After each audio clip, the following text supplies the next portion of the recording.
Have you ever wondered how to make a proper pour over?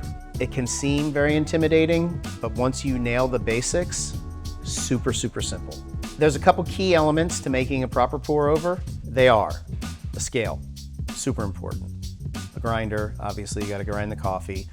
The pour over device, the filter, the vessel for the coffee to go into. I'm gonna use a glass today just so you can see the extraction as it happens. Coffees that have unique characteristics really shine in pour overs. I chose El Salvador because I really love the complexity of this coffee.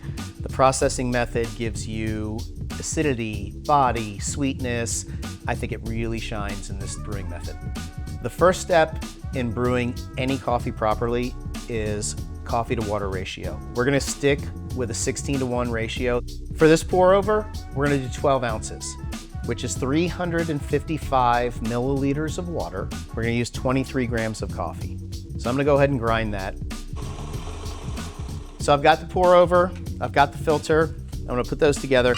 This is super important, super important. Rinse the filter before you put coffee in it. Always, always, always.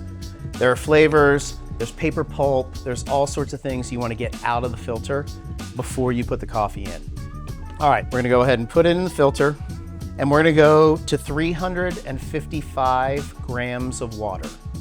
That's about 12 ounces. I've boiled this water and let it sit for about 30 seconds to get it down to about 200 degrees. I'll go ahead and start slowly, make sure I saturate all the coffee, and then pause. It's really important to let the coffee saturate, and then what they call the bloom is all the CO2 coming out of the coffee, and the more fresh the coffee is, the more bloom you'll get. Usually about 1 minute is enough to let the coffee bloom, saturate, and settle. And then I'll break things up into 3 pours, fairly equal pours. And I just like to do things in a circular motion.